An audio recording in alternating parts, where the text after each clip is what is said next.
Hello दोस्तों, मैं हरेंद्र। हमारे यूट्यूब चैनल में आपका स्वागत है। तो कैसे हैं आप सभी? मुझे आशा है कि आप सब क्या होंगे, ठीक होंगे। जैसे कि आप जानते हैं कि 16 फरवरी से क्या है, जो यूपी बोर्ड की परीक्षाएं क्या हो रही हैं, शुरू हो रही हैं। तो शुरू हो रही हैं तो मैंने एक टॉपिक उठाया है, क्या? साइंस का ही एक टॉपिक है जो कि क्या है, विद्युत परिपथ। विद्युत परिपथ में क्या है, प्रतिरोध रहता है। प्रतिरोध का जो मतलब धारा निकालनी होती है, प्रतिरोध निकालना पड़ता है और विभवांतर निकालना पड़ता है। तो एक क्वेश्चन जरूर ही पूछा जाता है, इसलिए मैंने सोचा कि इस पर वीडियो बनाई जाए। ठीक है, तो ये क्या दिया हुआ है, एक विद्युत परिपथ दिया गया है। तो इसमें क्या है, 10 वोल्ट की क्या हुई है, 10 वोल्ट की इसमें क्या है, करंट दिया गया है। 10 वोल्ट का धारा दी गई 10 वोल्ट की, और ये क्या है, प्रतिरोध। क्या है जिसम, प्रतिरोध। अब एक क्वेश्चन ये उठता है कि प्रतिरोध वैसे है क्या, प्रतिरोध है क्या? देखो, तो प्रतिरोध क्या है, प्रतिरोध मतलब कि धारा के प्रति बाधा प्राप्त करना ही प्रतिरोध है। मतलब कि कोई में धारा है, उसमें जो बाधा प्राप्त हो वही क्या है, प्रतिरोध है।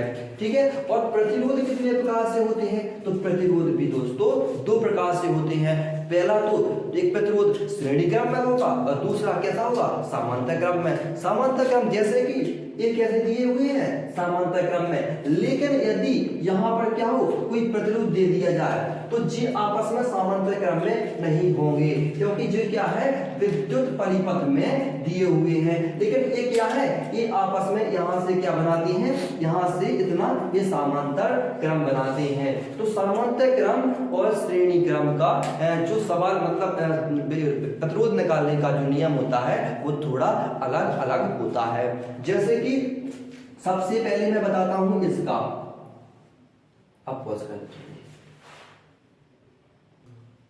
चालू करें। तो देखो, अपन को क्या करना है, इसको इसके बीच में अभी क्या करना है, अपन को प्रतिरोध का मान निकालना है। सबसे पहले हम एक काम करेंगे, इसे लिखाया पर तुल्य प्रतिरोध R ज्ञात कीजिए। तो R का मान निकालना है अपन को, मतलब कि प्रतिरोध जो है उसका टोटल जो मान निकालना है अपन को, R निकालना है, मतलब प्रतिरोध निकालना है।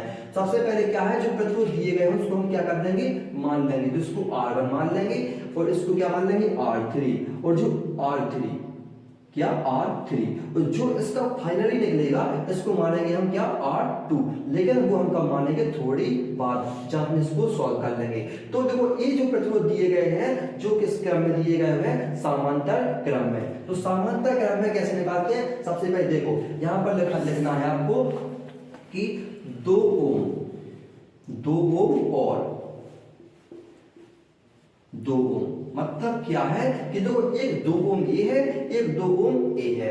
इनको क्या करेंगे कि जो 2 ओम और 2 ओम कैसे क्रम में है, समांतर क्रम में है,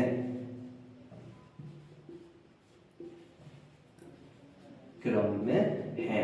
कैसे, तो 2 ओम और 2 ओम कैसे हैं, समांतर क्रम में है। तो हमें क्या निकालना है, R2। मैंने बताया था इसको क्या करेंगे, R2 मानेंगे। तो अपन को क्या निकालना है, R2। देखो R2 निकालना है, लेकिन इसमें क्या होगा, अपन को समांतर क्रम में निकालना है। तो इसको क्या करेंगे, 1/R2 मानेंगे, क्योंकि समांतर क्रम में जो होते हैं वो 1 के अंदर आते हैं। लेकिन जो श्रेणी क्रम में होंगे उनको अपन सीधा सीधा लिख देंगे। तो क्या है, 1/R2 बराबर जो पहला ओम, जो पहला था जो प्रतिरोध क्या था, 1/2 ओम, और दूसरा क्या था, 1/2 ओम। ठीक है, लेकिन अपन को एक चीज का ध्यान देना है कि जो मैंने यहाँ पर ओम लिखे हैं आप कभी नहीं लिखोगे, क्योंकि इससे क्या होगा, आपका सवाल क्या है जो गलत हो जाएगा। तो अपन को क्या करना है, एक चीज नहीं करनी, यहाँ पर ओम नहीं लगाना है। क्या करना है, अपन को ओम नहीं लगाना, केवल 1/2 ही लगना है। और जो प्रतिरोध की इकाई है वो क्या है, ओम। तो देखो, जैसे कि बताएं कि कोई भी जो निकालती है उसकी इकाई बाद में लिख दी जाती है। तो क्या लिखा हुआ है, 1/R2 इक्वल टू क्या है, इसका एलसीएम 2 एंड क्या आ जाएगा, 1 + 1, मतलब कि 2/2। मतलब क्या हो जाएगा, ये कट जाएगा, तो इसका मान क्या हो जाएगा, 1, मतलब 1/1। तो R2 का जो मान होगा वो क्या होगा, 1। क्या होगा, R2 का जो मान होगा वो 1 होगा। तो जैसे कि देखो, यहाँ पर एक 2 प्रतिरोध थे किस क्रम में, समांतर क्रम में। अब क्या हो जाएगा, वो उसमें जुड़ जाएगा। तो जो R2 का जो मान होगा वो क्या होगा, 1 ओम। क्या होगा, 1 ओम, क्योंकि प्रतिरोध की जो इकाई है वो क्या है, ओम है। तो जो फाइनली जो एक क्या निकलेगा प्रतिरोध वो निकलेगा 1 ओम। बाकी जो जितने ओम है, अब जितने भी जो प्रतिरोध है वो क्या हो गए अपने अब क्या हो गए श्रेणी क्रम में हो गए। किस क्रम में हो गए? श्रेणी क्रम में। तो देखो बच्चों अपने क्या निकाल लिया समांतर क्रम। मैंने बोला था ना कि जो R1 है, जो R1 यानी R2 था, तो क्या है अब R2 की वैल्यू कितनी हो गई है? R2 की वैल्यू हो गई है 1 ओम। क्या? 1 ओम, मतलब कि 1 ओम अब क्या है जे 2 ओम और जे 2 ओम अब नहीं बचे, क्योंकि अब क्या है इसका एक फाइनल आंसर आ गया है क्या? जे।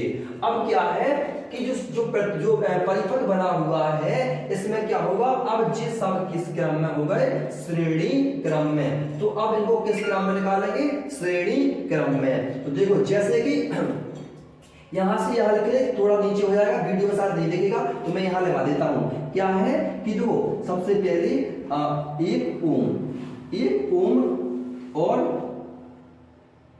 1 ओम और 3 ओम किस क्रम में है? श्रेणी क्रम में है।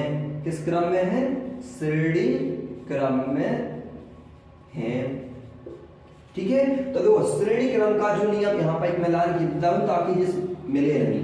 ठीक है, 1 ओम और 3 ओम किस क्रम में है? श्रेणी क्रम में है। देखो समांतर क्रम में क्या किया था? 1 की बटी में सब लिख दिया था। देखो एक चीज अपन और कर सकते हैं इसमें, क्या कि देखो यहाँ पर लिख दिया 1/2। अपन एक चीज और कर सकते थे कि 1/2 ना लेके अपन क्या कर देते यहाँ पर R1 या कुछ भी ऐसे कर देते, कुछ भी R2 निकालने के लिए। मतलब यहाँ पर क्या कर देते इसको मतलब इसको भी मान लेते R या कुछ भी मान लेना। यहाँ पर यदि बढ़ाना हो तुमको क्या साइज बढ़ानी हो सवाल की, तो ठीक है क्या कर दिया इसको क्या करना है अपन को? श्रेणी क्रम में करना है।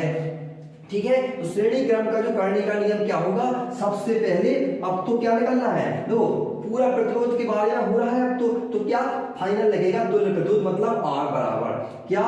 R बराबर R1 plus R2 plus R3, मतलब कि R1 क्या होगा? R1 होगा 1 प्लस और इसका क्या है 1। R2 का क्या 2 नहीं लेंगे क्योंकि ये तो क्या है अब ये समांतर क्रम से हट गए। अब किस में बन गए? अब ये बन गए हैं श्रेणी क्रम में। इसी में फाइनल निकाल के 1 आ गया, तो क्या आ गया 1 ओम। क्या 1 ओम, तो 1 लिखेंगे केवल। ठीक है, 1 ही लिखेंगे। यहाँ पर क्या होगा 3, तो क्या हो जाएगा? ये आंसर आएगा 5। अब प्रतिरोध की इकाई क्या है? ओम, तो क्या लिखेंगे इसको? ओम।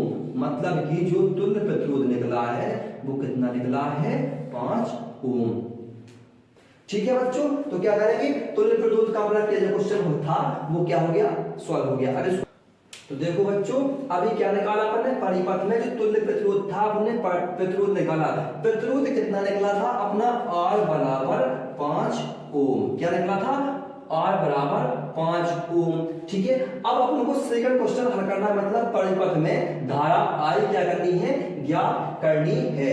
तो देखो धारा ज्ञात करने के लिए एक सूत्र होता है जो कि कैसा होता है? I बराबर V/R। क्या होता है? देखो प्रतिपथ में धारा किस बराबर होती है? I बराबर V/R। इसमें देखो क्या है? I क्या है? धारा।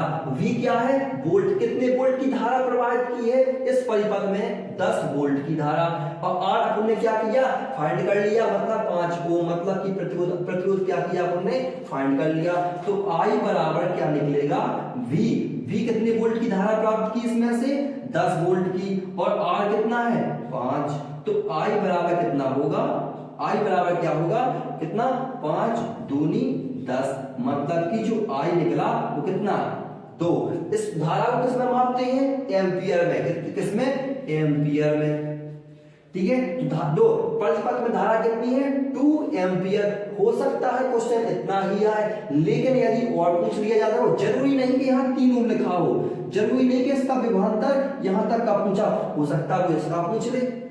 ठीक है, तो इसको देख के आप ये लगा सकते हो। ठीक है, तो क्या रखा? 3 ओम प्रतिरोध वाले चालकों के श्रेणियों का विभवांतर आपको क्या करना है? अब निकालना है। तो देखो तो अब क्या है? देखो एक चीज करनी है, तो यहाँ पर एक चीज ना लिख देना यदि अच्छा सजाना हो इसको, तो क्या करना है? परिपथ में धारा ज्ञात करने के लिए। I बराबर V/R। फिर कितना निकला अपना I बराबर 2 एम्पियर। धारा की जो इकाई होती है वो एम्पियर होती है।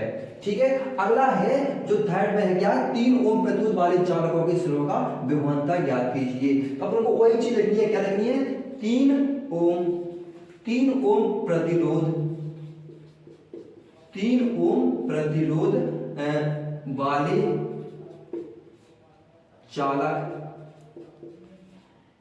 चालकों के सिरों का विभवांतर ज्ञात करेंगे। क्या करेंगे, विभवांतर ज्ञात करेंगे। ठीक है, तो क्या 3 ओम प्रतिरोध वाले चालकों के सिरों का विभवांतर ज्ञात करना है। मतलब कि जो इतना वर्ग है 3 ओम का, तो जो केवल इतने का ही वर्ग है। ठीक है, कितने का वर्ग दिया, इनने इतने का ही वर्ग दिया है। तो देखो इसमें प्रतिरोध क्या निकालना है, इसमें प्रतिरोध क्या होगा, इसका जो प्रतिरोध होगा वो R3 ही होगा, मतलब कि 3 ओम। क्या होगा, 3 ओम, मतलब कि 3 ओम, क्योंकि R3 मैंने इसलिए माना क्योंकि यहाँ का वर्ग है। ठीक है, 3 ओम। और क्या है इसमें, धारा, क्या, धारा I बराबर क्या है, 2 एम्पियर। अपन ने क्या की, इसमें निकाली है, क्या है, 2 एम्पियर। अपन ने धारा क्या है, निकाली है।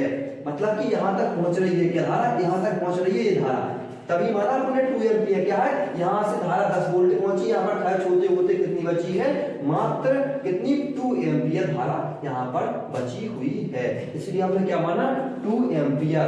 तो क्या विभवांतर निकालेंगे, इसको विभवांतर निकालना है। विभवांतर का सूत्र था V बराबर RI। मतलब R क्या होगा, इसमें R होगा, जो 3 होगा तो इसका R3 होगा। ठीक है, R3 मतलब 3 और I कितनी है, 2, मतलब कि 6। और विभवांतर का जो इकाई होती है वो क्या होती है, वोल्ट। क्या होती है, वोल्ट। ठीक है, तो इसका जो फाइनली क्या होगा आंसर, 6 वोल्ट। आप इस वीडियो को ज्यादा से ज्यादा शेयर कीजिए ताकि हर बच्चे को क्या हो सके, लाभ मिल सके। धन्यवाद।